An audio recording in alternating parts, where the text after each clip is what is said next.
5 anyway, so. We're gonna call the meeting to order. It is 12:02 PM on Tuesday, January 13th. This is the continuation meeting of our January Technical Advisory Committee meeting. Yes, yeah, first of all, Mr. Martin. Hello.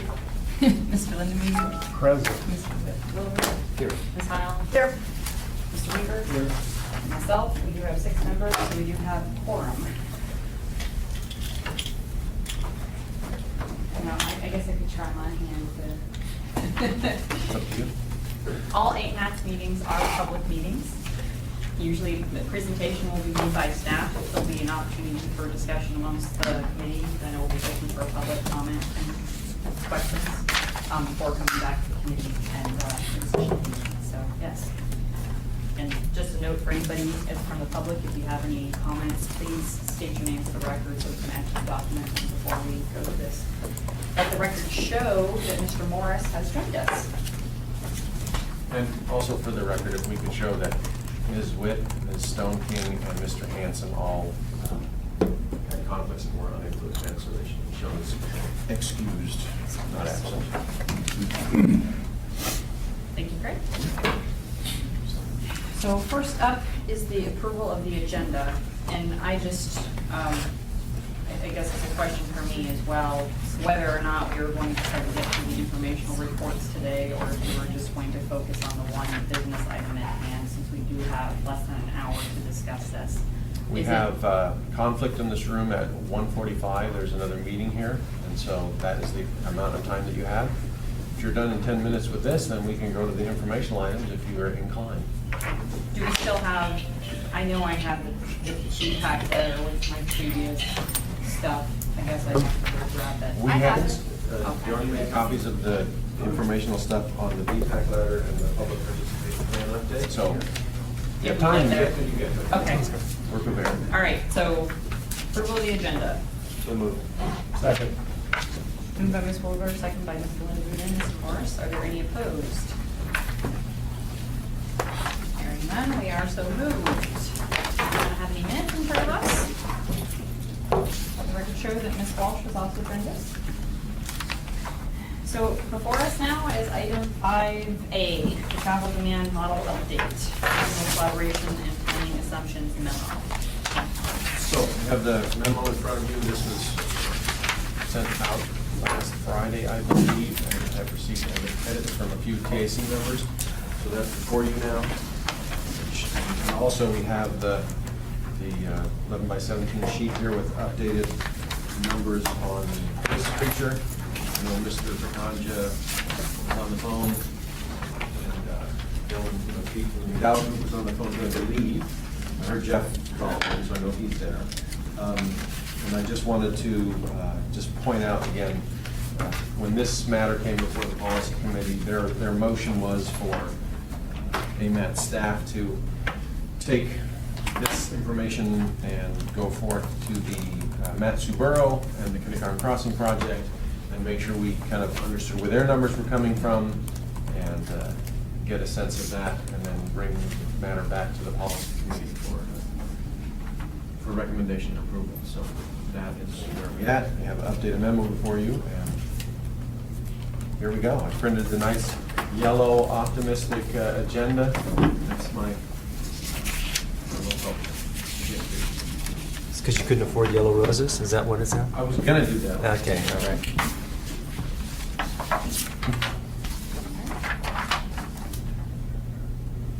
Hopefully everybody had a chance to look at it. I made some minor edits and comments on it. Is this the one that was emailed out just a little while ago, or is this the original from? This is the one that was emailed out a little while ago with a few updates or edits from the chair. My edits were mostly formatting, making sure things were, and making sure that all of the used acronyms were defined, because there was a couple of them that were used that I wasn't quite sure what they, well, I knew what they were, but where they came from, and wanted to make sure that they were clearly defined in this memo. So nothing really to modify or define.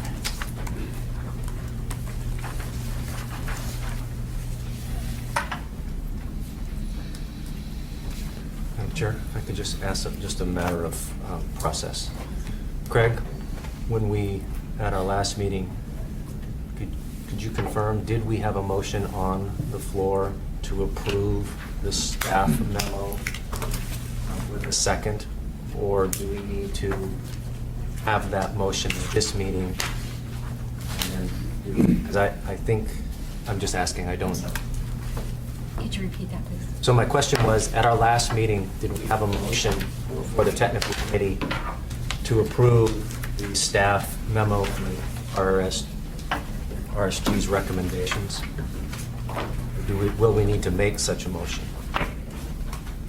Looking for my notes on that specific point, I know the motion that we made at the last meeting was to, do this continuation meeting and do the edits, those changes to the memo that was suggested. That is the last motion that I had. There we go. I don't believe we ever did a motion to approve and forward the recommendations to the policy committee. That's Okay. why we're here today, is to kind of finalize whether or not. Okay, I just wanted to make sure that process-wise, we don't have a outstanding motion that we weren't acting on. This process before we get rolling.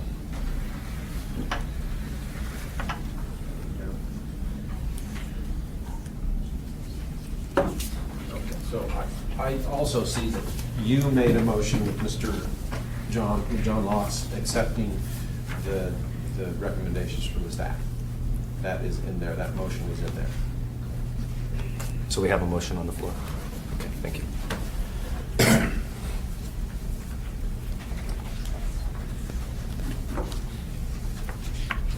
So that motion would still be before us. Because we did, just because we continued the meeting, the motion still stands. Okay. With this revised memo in place now? Yeah. Okay. Because what I think, Madam Chair, what we did is we put a motion on the floor. And there was an amendment to the motion to edit the memo. We made some edits. We approved those edits. Staff revised the memo, and they were to bring this memo back to us before we took final action, as I recall. Okay. Just as a point of order too, to ask, we had already opened this for public comment at that time, but we had the motion before us. Do we have to reopen it? I guess my suggestion is, in the interest of being as open and public as we can, we might as well. Yeah, okay. All right. So really the matter is with the committee, this is discussion, but I guess it's, do we have any questions or comments from the committee at this time as to what's before us? I do. Okay. I think at the heart of it would be, what is the committee's definition of collaboration? What is, and the policy and procedure number 6, which states that there will be collaboration. For me, collaboration is not just talking with people or sharing information. It's more of coming to some kind of a resolution or agreement or work together towards a finite, something, an established use or whatnot. I don't think that collaboration to that definition, the way I feel it should be, has been done. So, I think it's been started, but I don't think it has been completed. And so, at least from the memo perspective, I don't think we should be using the word regional collaboration. I think we should say,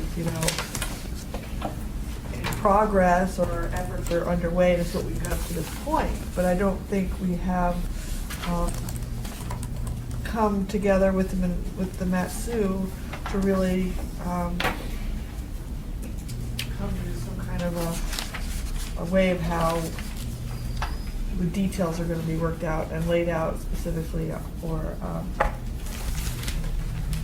the numbers that are anchored and whether we are using our numbers on MATSUs, even though we are doing the tablets, but still using our numbers on MATSU. And I still think that's a good idea. Madam Chair, And I think we addressed this issue at the last meeting. So if you have changes to the memo, if you think the wording might be more appropriate with respect to collaboration. It really wasn't a function of direction from the policy committee. The policy committee basically said to rectify our numbers with respect to Mansu. Consultants done that. I'm comfortable with the numbers, we should move forward. I'm just asking a question about what's the definition of collaboration?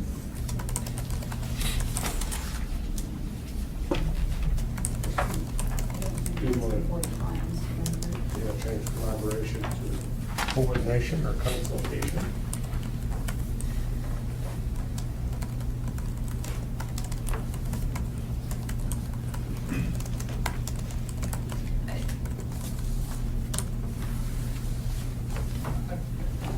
Discussion.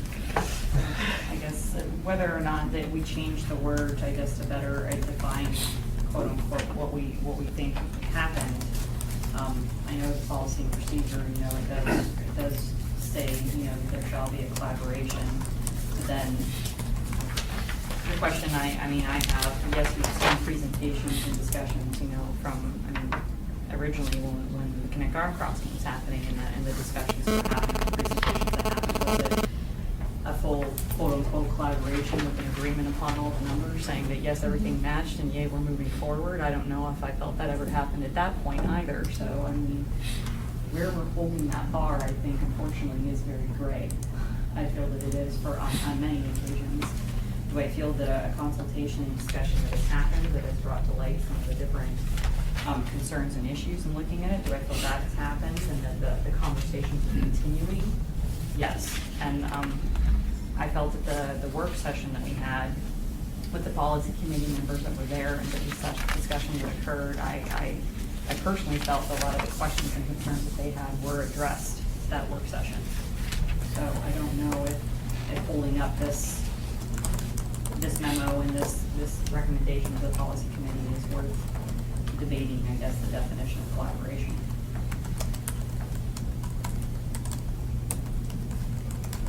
Yes, Mr. Morris. I think that the staff has addressed that in their recommendations, and they acknowledged implicitly that additional collaboration is necessary. The first recommendation is to encourage additional collaboration, so I think that's moving forward.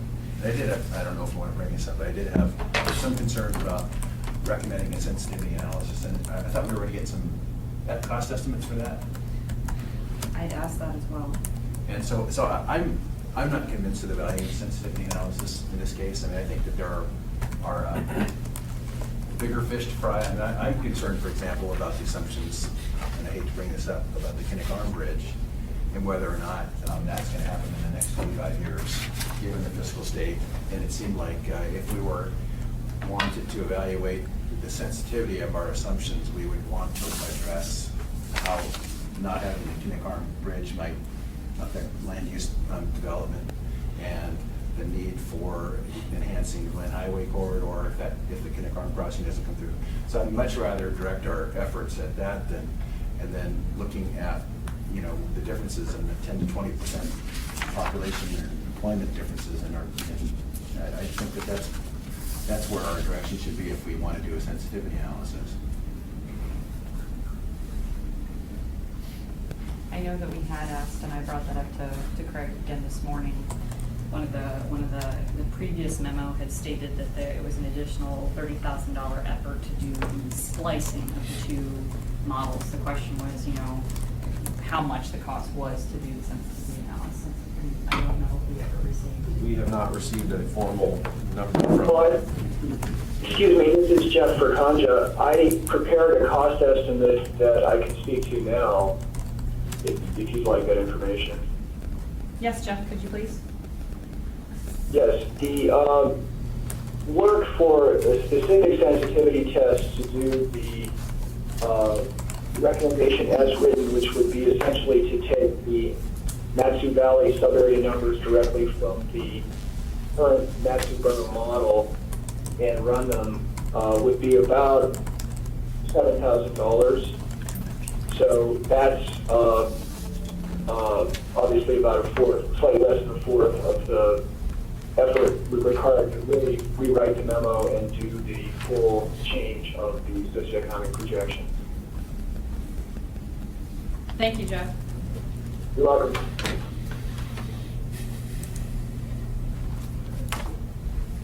Any other questions or comments from the committee? Mr. Martin? As a counterpoint to Steve there, I do favor the sensitivity analysis. It is the only thing that we have going forward to help inform us as to the differences in the different assumptions. Maybe your point, KAC as an assumption is much larger, much larger.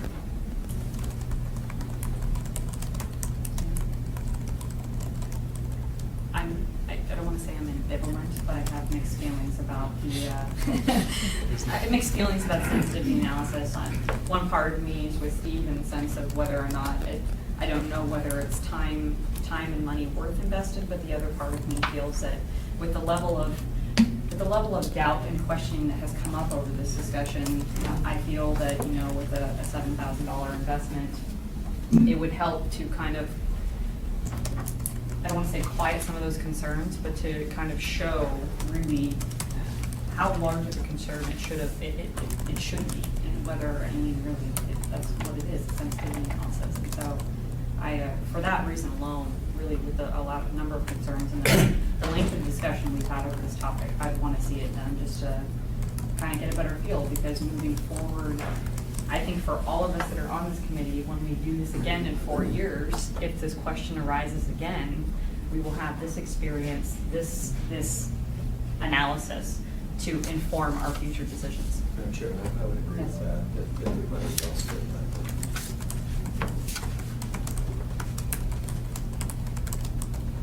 Any other questions or comments from the committee before I open it to public comment again?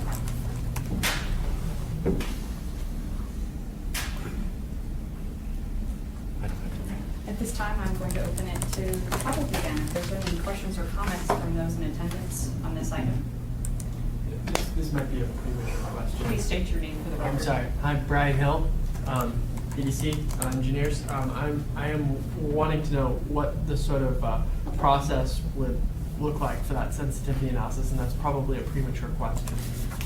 But if you were to move forward with a sensitivity analysis, what would that look like? Jeff, did you hear the question?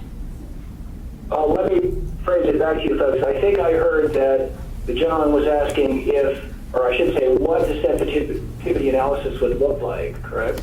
Yes. Right. In this specific instance, if you were to carry out. Sure, it's a valid question.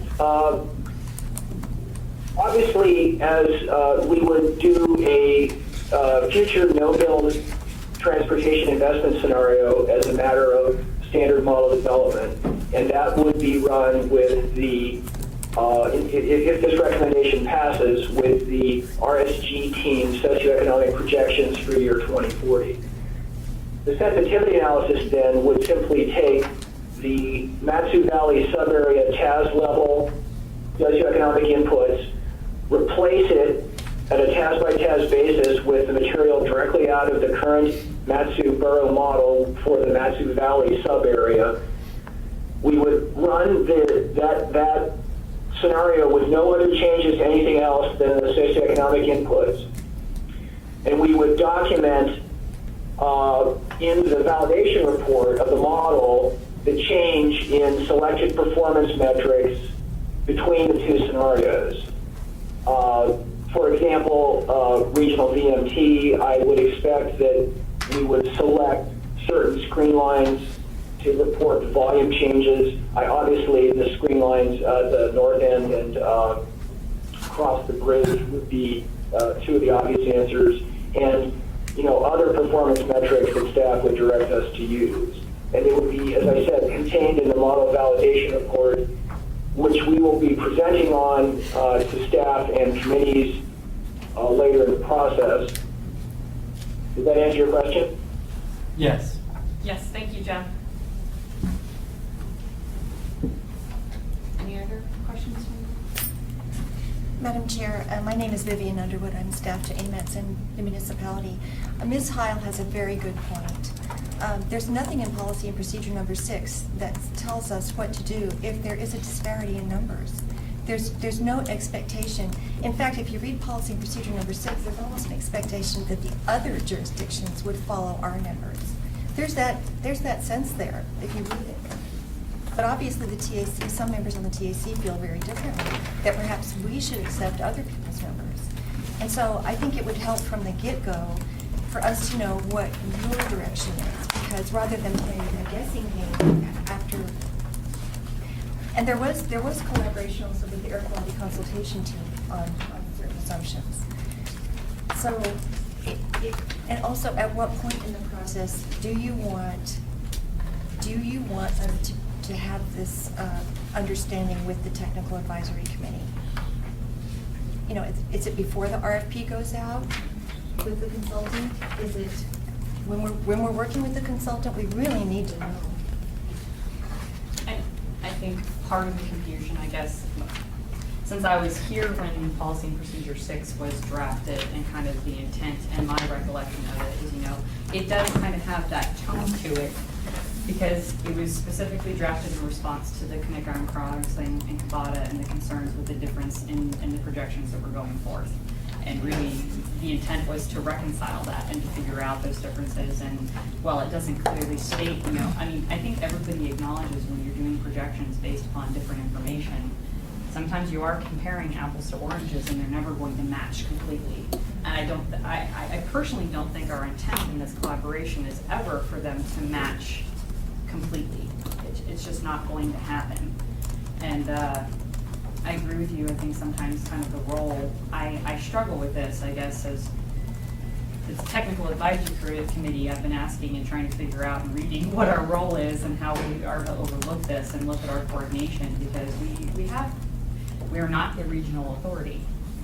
I mean, we have no control or authority over anything in the Mat-Su borough, and in fact, we are just to look at our area. And so I don't want to ever tell them what they should be doing, and they can't ever tell us what we should be doing. I mean, we do coordinate, like you said, the conversation, but maybe the PUP 6 needs to be revised to include some additional details and kind of remove some of that tonality from what it was originally drafted for.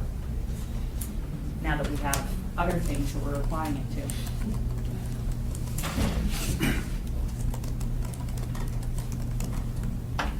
Any other questions or comments from the public at this time?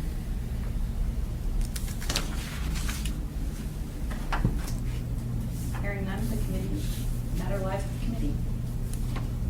We do have a motion before us. So restate the motion, please.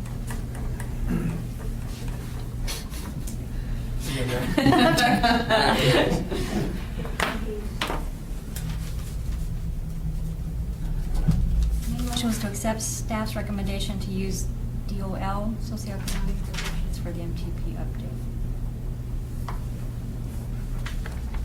So it was moved by Wilbur and seconded by Mr. Loss, who is standing in for Marge from Stone King.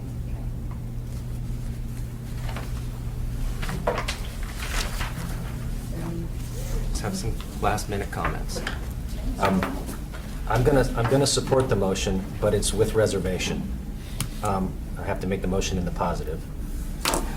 I think the process that this is the first time we've tried to work together with Mat-Su Borough and Knick-Iron and their data to come up with a common understanding of how we each generated it, and I don't think it was our best effort. I think the staff recognizes, the TAC definitely recognizes that there was no collaboration. There was some discussions about sharing data, but collaboration means you work together to come up with some common set of numbers. We didn't do that. We can do better at it. But I do think the efforts by each one of those three organizations is sound. I think the methodology was good in each of them, and I think they all have their own merits and standing, which I think is to all of our benefit. But Cindy's comment about the reflection of how we got to where we are by working together, overrepresented, I think. The other concern that I have, and maybe there's a simple solution I haven't found, when I look at the actual results of the numbers of the forecasts, in one instance, and I think it's the RSG numbers, we have less population in the borough, but there's more jobs. And to me, it just seems more intuitive. If you have more people, you have more jobs. And I can't figure that part out yet. So maybe there's an explanation I just haven't found, but that result is I haven't quite figured out why. Because the Matsu numbers are different. As the chair states, it's not our job to do regional planning, and it's hard to do. I think we're getting better at it. Our methods, all three of them are getting better. The borough's getting better. Kinnick Arms methods are a little clearer, I think, to us, and as it was in their presentation. But in the larger picture of things, we're trying to come up with some numbers that are going to get us for a planning purpose. And as the memo states, there will be, unless there's a change to the memo, there is going to be a sensitivity analysis. So as we move forward with our numbers and applying that sensitivity as it relates to the numbers that the borough might be using, Kinnick Arm, to show, does it affect the Glen Highway? I think those are all requirements in order for us to be comfortable at some level with the different projections. The next time we do that, I think it will be better because we're learning. It's better than the last time we did it, but it's not crystal clear to me, but I think for the purposes that what we're using it for, I'm going to vote with reservations to support the RSGs moving forward. But there's a lot of work to be done. I'll be interested in the sensitivity analysis, and I'll be looking forward to Jeff's and the team's efforts when they apply the growth allocation to the Matsu by the PAZs. So, and I think as Jerry mentioned, we've talked about it a lot. If the planning department is comfortable with the population, the employment, and the housing projections as they relate to the region and to Anchorage, I'm going to yield to their judgment that it is good judgment. So at the end of the day, do these changes are they so drastic from our current plan that if someone looked at our current, this proposed method and our old method, are the results so different that they question the existing plan? I don't think so. So, again, as much as the staff has done and the challenge that we have as a committee, our responsibility, the policy committee, is to make sure it's technically smart and sound. And I'm not 100% there, but for the purpose of it, I think we should move forward.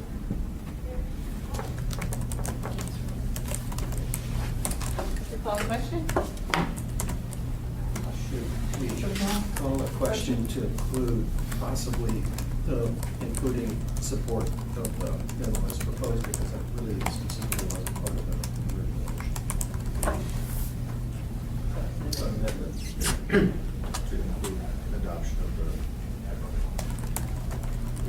Wasn't the original motion? Just accept the, To accept, I guess, the The step. memo that didn't exist at the time. Yeah, so it's I move to amend the motion to update the memo to reflect the rules. Are there any opposed to that motion? Hearing none, that motion. So now your original motion has been modified as this memo that is before us with this staff recommendation. So, are there any opposed to that motion? No? I'm going to call the vote.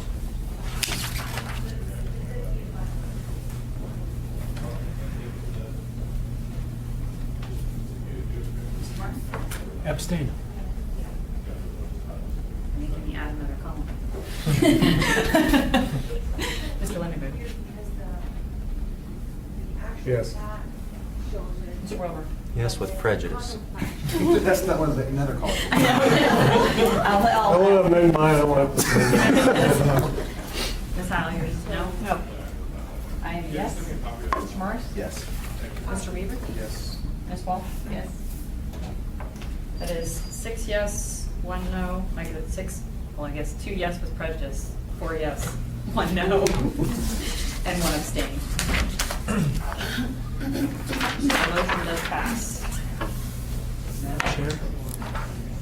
I would hope that Alderman DeSantis discussion, to have a conversation about how we're going to do this different next time, with actually a little bit of definition to the discussion, how we're going to interact with the other region, if you will, the sub-region.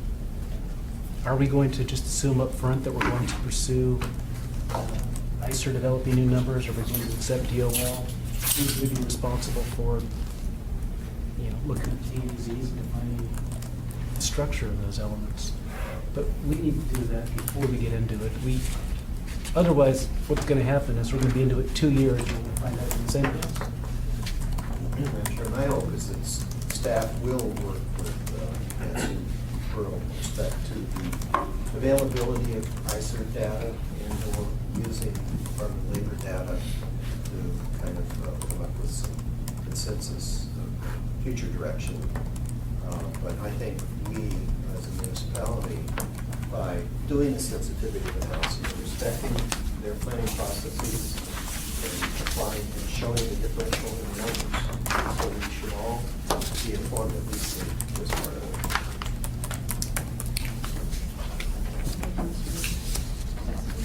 It's open for public comment. This is Barbara Underwood again. Staff on the DOT did present a draft memorandum of agreement for collaboration between the state and the Mount Subaru and Kabana. And I think that you all need to look at that, review it, and provide some direction around how do you want us to go on that. And I think having a higher level buy-in on this would help us a lot. Everybody involved.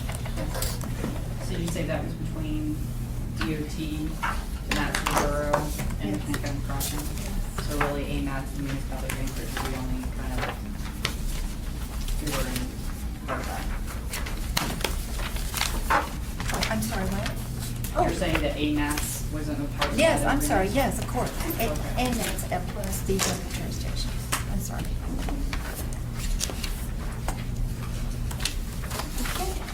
So, was that was your motion to recommend, was it to accept it approval to the policy committee? Okay, so are there any other business items? So we do have a couple informational reports that we did not get to as well. So, item 6A. Impact letter regarding the Metro urban bikeway from guide.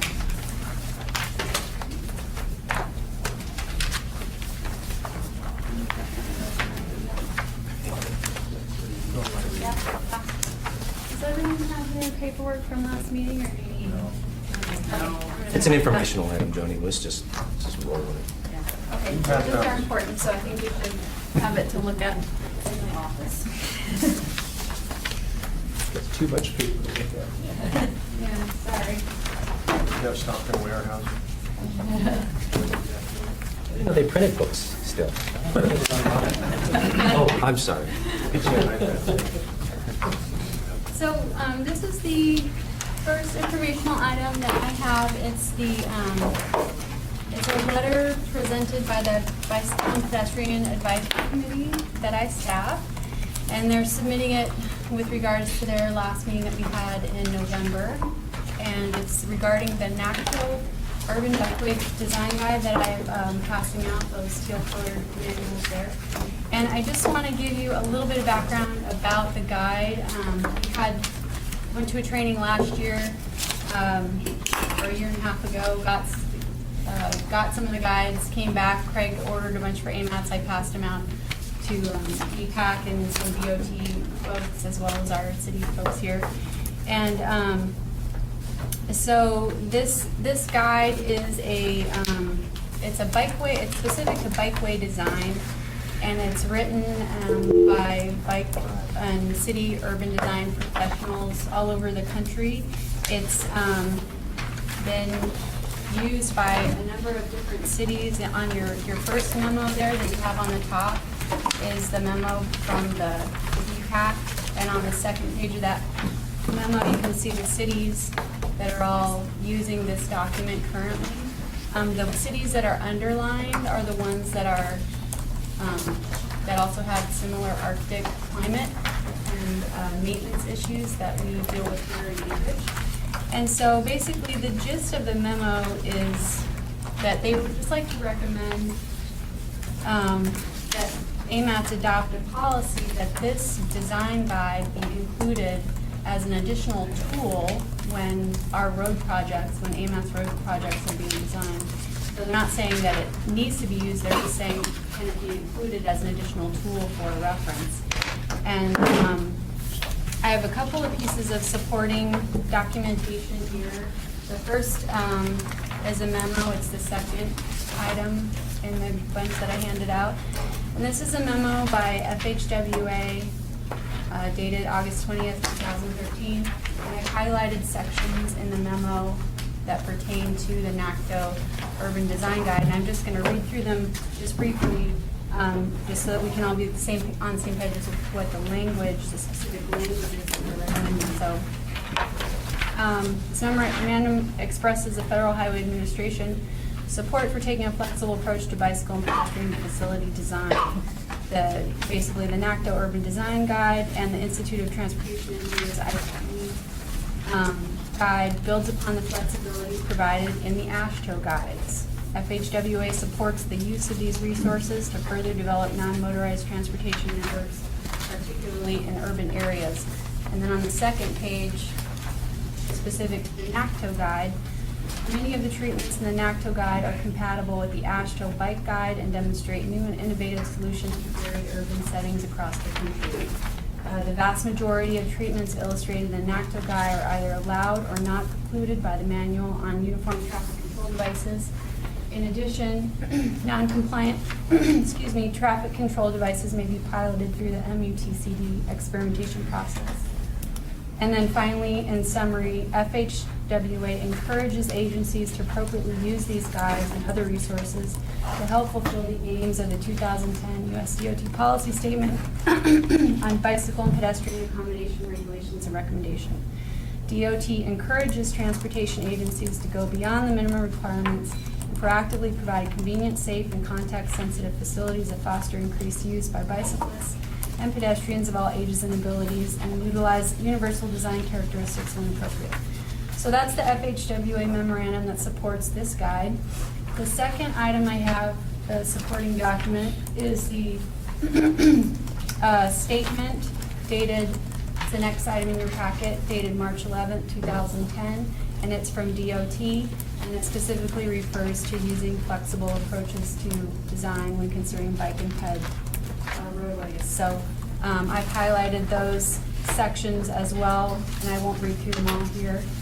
But basically, I think one of the more important ones is listed on the second page and just talks about going beyond minimum design standards. Transportation agencies are encouraged, when possible, to avoid designing walking and bicycling facilities to the minimum standards.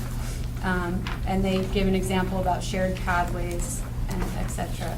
So these are two supporting items from FHWA and DOT that support this memo by the BPAC. So this is just an informational item, and I'm giving it to you to review, look at, and then hopefully the next TAC meeting, which actually won't be here. But we'll probably have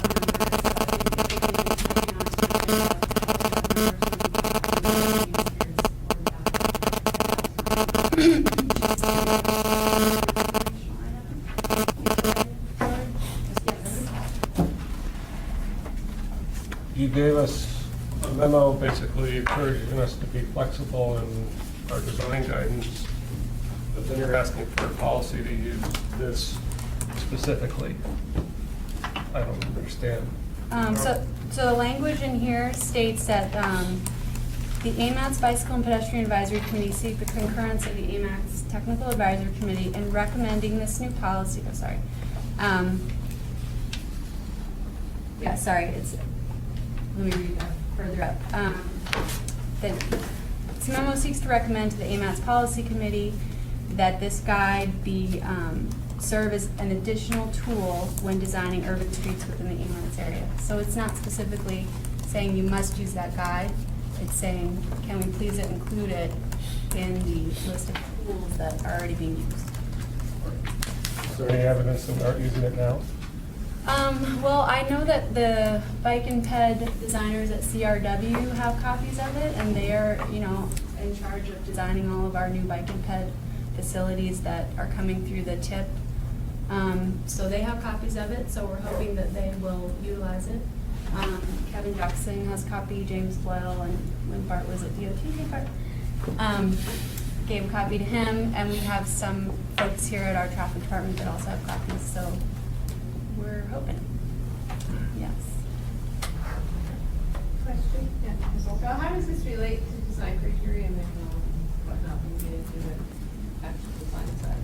It's not, I don't want to speak for you, but it is not a design criteria. I mean, it is a recommended practice and that you can use in consideration of when you're doing it. I mean, we still will have, the design criteria manual is what contains, at least for municipality, what our minimum standards are.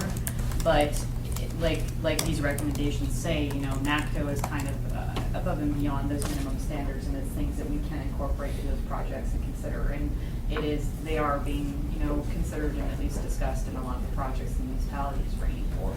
So I'm anticipating if you had a development where the developer is required to do some of this, putting green concrete, you know, unless you have it codified that they have to follow this, you're not going to get it. yeah, I mean, and that is an ongoing. I mean, and the problem is, I don't want to say the problem. I guess my experience looking at it, there still are some things. There's a lot of considerations of space, and when you're balancing between bike peds, regular traffic, truck traffic, and then the right of way and what we have, and looking at it, there are compromises that happen even, you know, when you're looking at those considerations. I don't think that we could ever accept this as this is exactly what we're going to do, but it definitely is a recommended practice, and we can use it to guide some of those areas, especially with the redesigns of roads and things that are coming through. Specifically, a lot of the redesigns that come through, there's some very innovative projects and a complete street design that is addressed in NACTO. Well, I consider that you know, use of it as a tool will maybe be possible in municipal projects, but if there's private money involved, I guess. Just And call me Jamie. oh, I fail to understand why we're saying, you know, use this if you want to. Well, we could do the same thing with this, ASHTO, use this if you want to. I don't understand why we're putting this up on a pedestal versus that. I don't think we're putting it up on a pedestal. I think the idea is to say, just use this as one of the tools in the toolbox. Take a look at it, there's some good ideas in there. Well, You know, ASHTO. don't just say, this is not something we have to even look at because it's not on the list. We're just saying, have it in your toolbox, And one of if- the possibilities. If I might interject, I'm sorry, on the second page of the memo that I handed out, one of the reasons that this came up as an issue that VPAC wanted to bring forward in this way is because on November 18th, when we had our last meeting, Scott Thomas from Central Region DOT was there and had a meeting log that, sorry. Oh, sorry. Right there, I'm sorry. And had presented a meeting log basically that said, stated the guides that they were currently using for design, and those only included the 2012 ASHTO Guide for Development of Bicycle Facilities and the 2014 Institute of Transportation Engineers Design Guidelines, and failed to mention the NACTO guide. So that's why they wanted to make the point saying, oh, can we also include this? And I know we talked with Scott at the meeting about that as well, but the idea was to put it out there, present the supporting documents from FHWA and DOT, and see if we could get some sort of policy. They could get some sort of policy about the inclusion of this guide. So. And this is an informational item, it's not anything we have to vote on right now. I mean, it's for discussion and consideration. So. Any other questions or comments? Mark? So, I work for DOT, and I do have the sense that we recognize this as a resource for concepts and ideas. I truly do. Great. So I guess my question to put Scott on the spot, since DOT seems to be the bad guy on this. Do you see anything wrong, and I talk about it later, I suppose, with the idea of putting out a memo that says that we will consider this document as a resource for concepts and ideas to work within the framework of other resources that we have to consider these treatments? I think it's a very useful document. I did not have a copy, and at the BPAC meeting, I said I would get one, so I got that one. And it's an additional resource, just like the ITE resource that was cited. ITE just published a best practice for the difficulties at interchanges. And NACTO helps me with best practices that all parties are seeing elsewhere, and it just gives me more to look at. So, yeah, I think it's helpful. Do you see any value in putting forth a memo that establishes regional practices to consider this as a resource? Yes. Consistent with funding constraints and whatnot?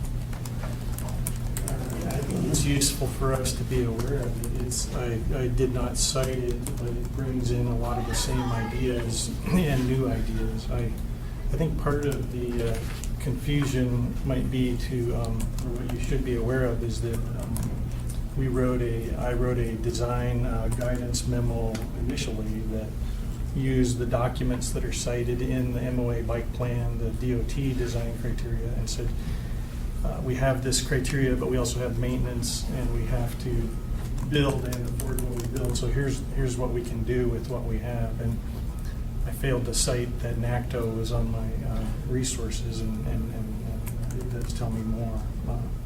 So I think there's concern that we wouldn't use NACTO, but just like ITE, I would order it. And I think there's also one other thing that I should mention from DOT when I triggered this concern is that it's not just about design standards. I think what we're also hearing is there's a concern about our funding sources, that we're producing 1R pavement preservation projects, and they can't always rebuild signals. They can't always move curves. And so some of what we're showing people is making do with the road we have, and then hopefully we're adding on to that with the AMATS bike implementation funds. So the type of project also dictates what we see. And I might just add also that this letter wasn't particularly spurred by this, but in the last week and a half or 2 weeks, I've gotten 3 or 4 calls two from press, 2 from, I think, concerned citizens about what we're doing at AMATS to better bike and ped safety in the city. We had how many? 3 pedestrian deaths? 2 pedestrian deaths in the last 3 weeks, I think. So, just so you know, we're getting asked, and we don't want to be able to tell them, well, we're not using all the tools that are available to us. We'd like to be able to say, we have these tools, we're utilizing the best, latest, and greatest design tools that we have to make the road safe for you. So, just to keep that in consideration as well. I just want to add, I guess, kind of one further comment. My hesitation with, I guess, approving this, I guess, as the technical advisory committee, is that as soon as we approve this, there's going to be another resource that comes out that you can use. And we try to, I mean, Scott and I work together regularly, and I guess, and as an employee of the municipality, I try to use all the resources that are available to me. Do we always document exactly what they are and say these are our approved resources? No, we do not. I mean, we try to use all the resources. So I have mixed feelings on it, because I think that, yes, we already are using it as a resource and considering it, even if we haven't strictly said in writing, this is what we're following, this is what we're doing, and these are the ones we're using. And my only hesitation really, because like I said, as soon as you write a list saying these are the things we use, something else gets published, and they're like, well, are you using this? Well, we haven't exactly added it to the list yet, but we definitely look at it and consider it, especially when something is, we both knew that it was highly recommended by AASHTO and at HWA, and that they recommended, consideration of it for quite a while, actually. Like you said, this goes back to 2013 before. So, but I appreciate all the information consolidated. Any other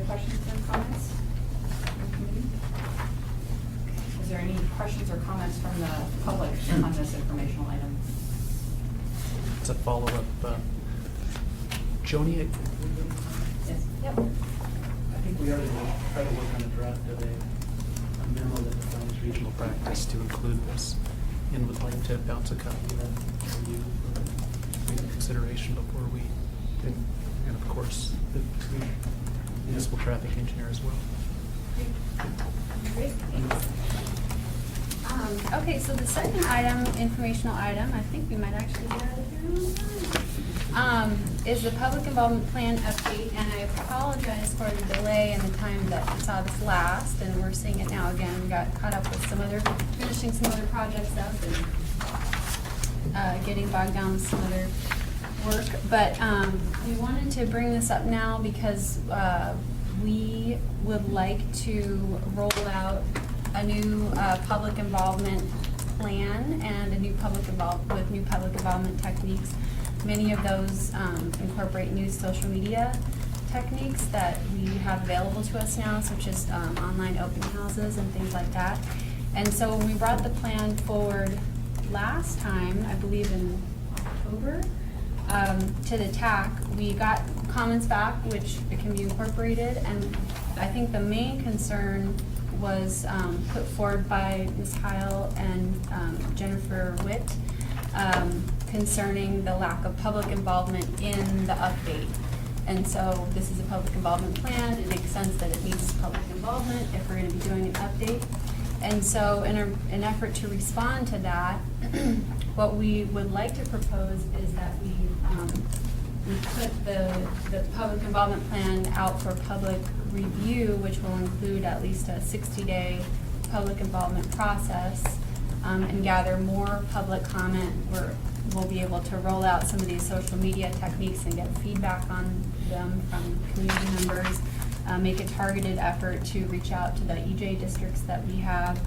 A couple of the ideas that Jamie Acton and I were working on, we have the transportation fair coming up in February 4th. There's a flyer to that, everyone got that.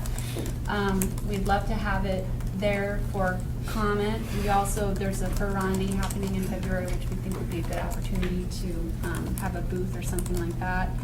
We would like to propose having the TAC continue to review the document, put the document out for review by the BPAC, the Freight Advisory Committee, the Air Quality Advisory Committee, PTAB, and a Citizens Advisory Committee if we get one formed within that time. And some of our ideas were, again, an online open house, translate the document into Spanish, Tagalog, and Korean, distribute to the Anchorage Literacy Project and Catholic Social Services, organize focus group meetings. These would probably happen in March,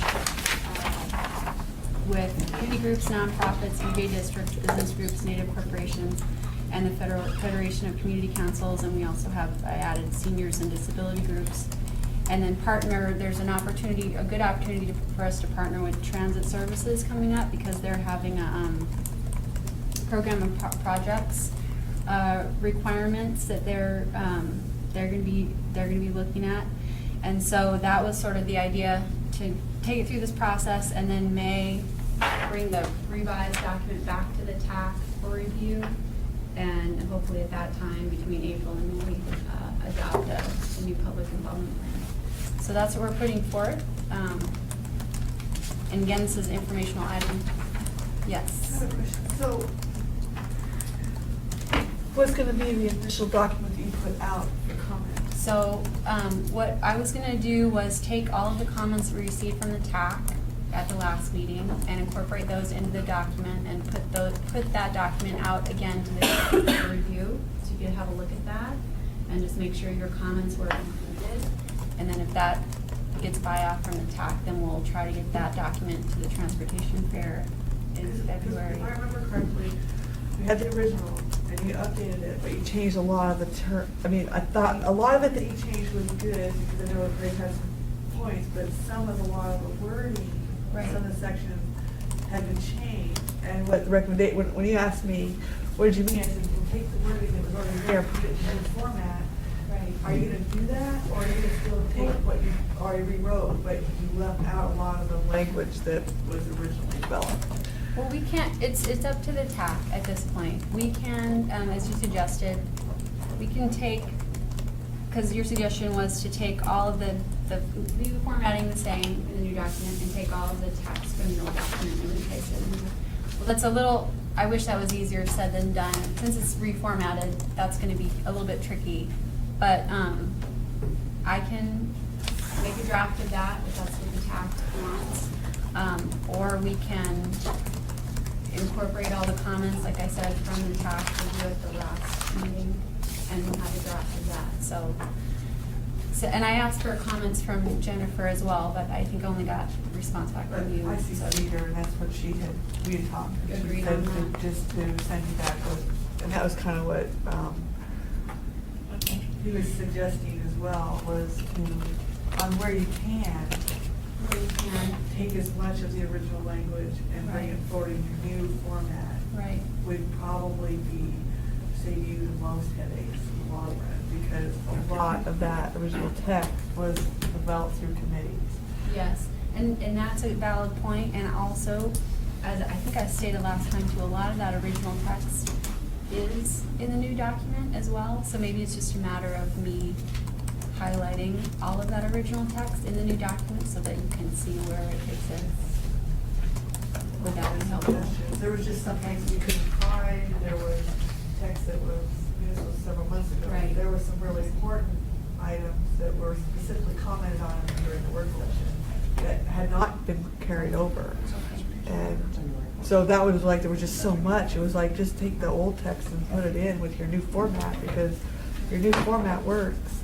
Based on your experience, and your new format was fine, it was just that all that text that was, and descriptions that had been put in there specifically based on the recommendations and the difficulties that people had learning them, that they had worked so hard on getting in, that needed to be carried forward.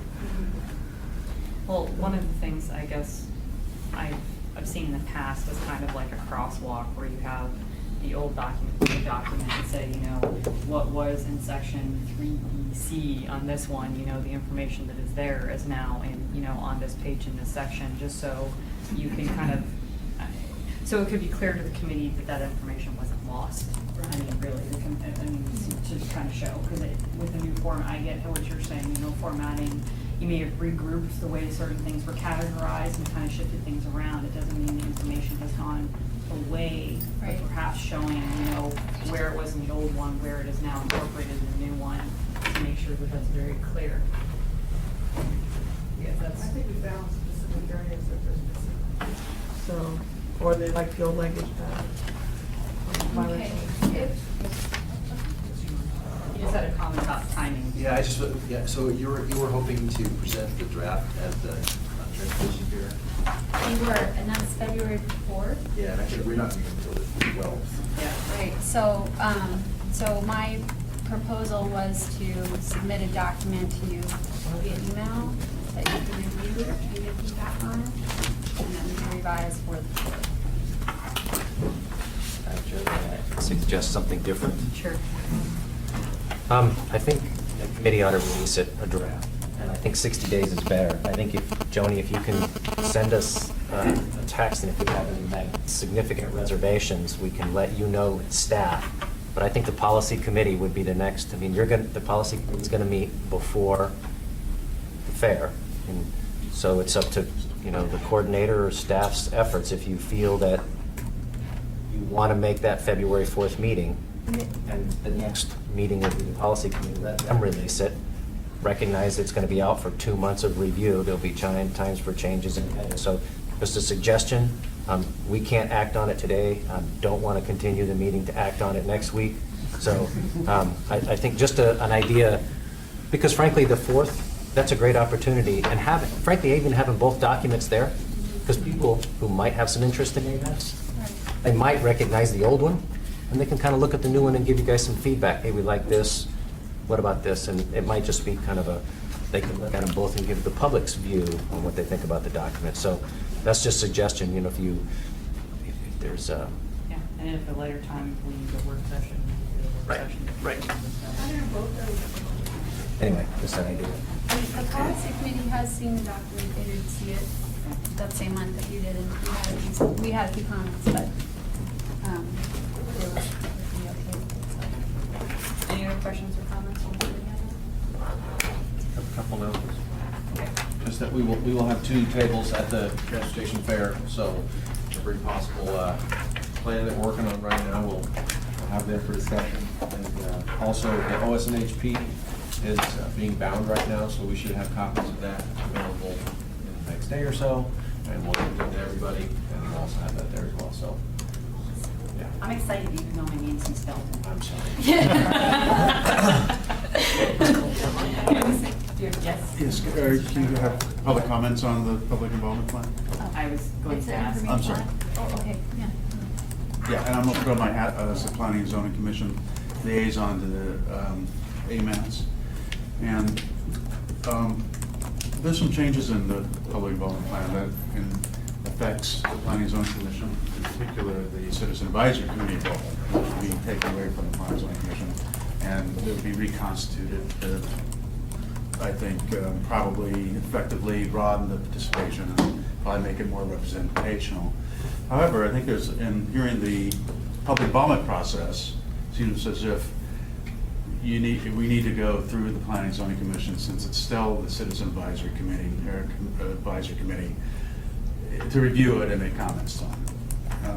And I think I heard Joni say that if there's a new Citizen Advisory Committee, they'll get it.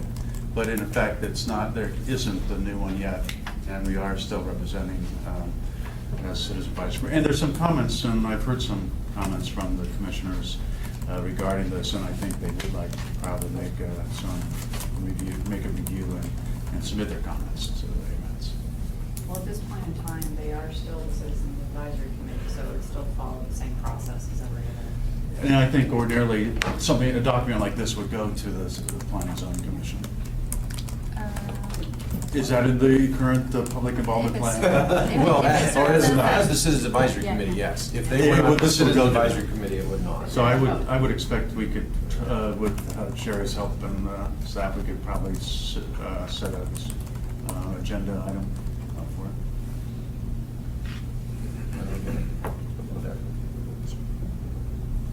Any other? Well, I just would say that because the policy committee hasn't acted yet on the bylaws and the name and the logo,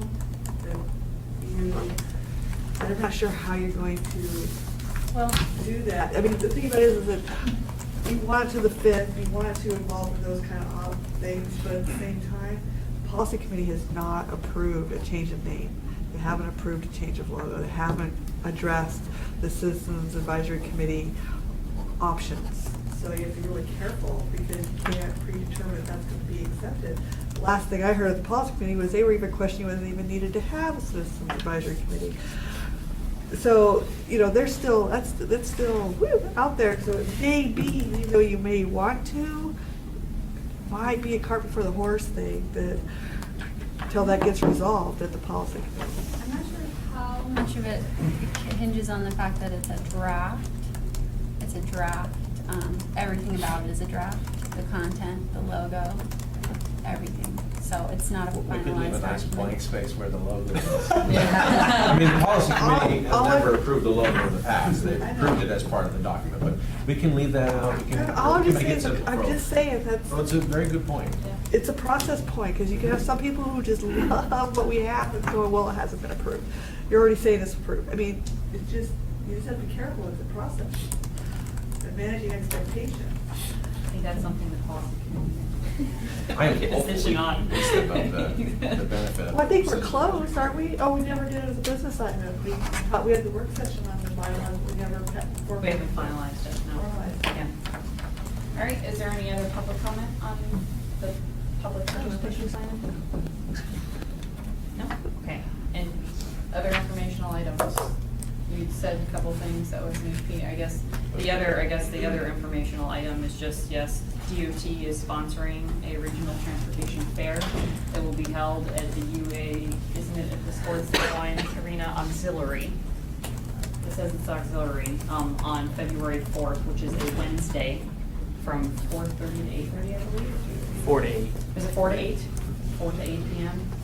So the municipality will be participating in it. I know in some form, I know AMATS will be there. I know that there are probably going to be some tables from PM&E, and traffic may have one or two. We're still trying to finalize those details. But I think it's a good opportunity. I know that it's been successful out in the Matsu Borough, getting people kind of feedback and information and getting, just kind of trying to be a sharing of information and being transparent. So I encourage everybody to attend if you can. Are there any other informational items or any comments? If I may. So, I'd like to say it was January of 2014. You provided us a CPM schedule for advancing this next MTP effort. It's an 11 by 17 sheet, a lot of color. Had some good information. Could we get an update of that, please? Next, Could you please say that? remember, back in January of 2014, provided about an 11 by 17 CPM schedule that communicated the critical path elements for updating the MTP? An integrated project schedule? Yes. I can do that. I'd like to get an update of that. The Been a year. short answer is we'll probably have a public review draft of the interim MTP by May 1st. And we anticipate that it will be, it has to be adopted before the MTP. The 2040 MTP update is very dependent on what's happening right now with all the related tasks with the travel demand model update, frankly.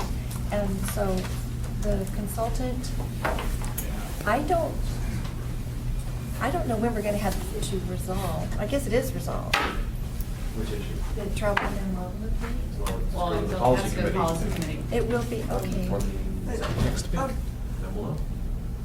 One thing that came out of the air quality conformity term, interagency consultation for the MTP update is that it might behoove AMATS to at least get the public comment, out for public comment or close public comment before May 1st. That is because there could be an issue with our limited maintenance plan for Eagle River.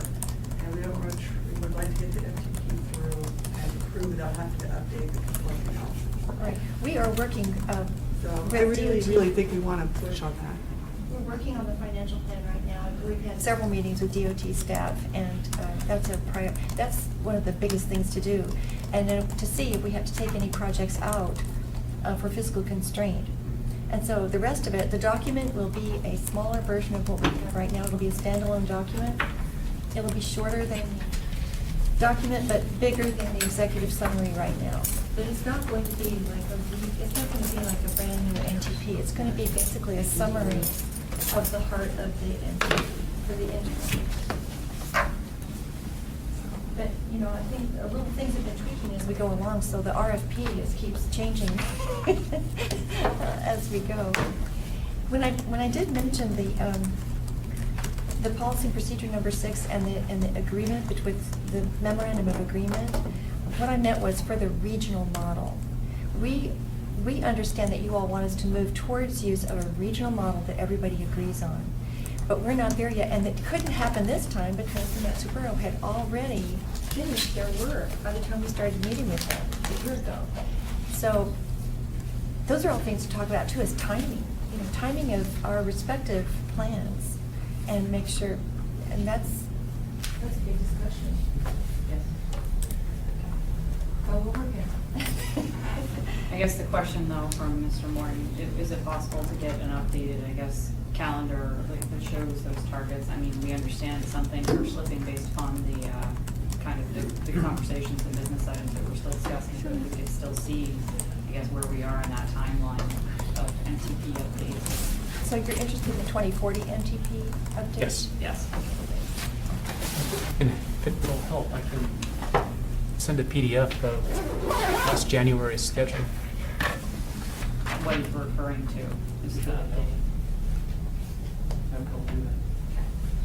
All right, so the next AMATS meeting is after the policy committee meeting, which will be meeting a week from Thursday, so January 22nd, downtown at City Hall, and then we will be meeting again on February 12th. This meeting is adjourned at 1:12 p.m.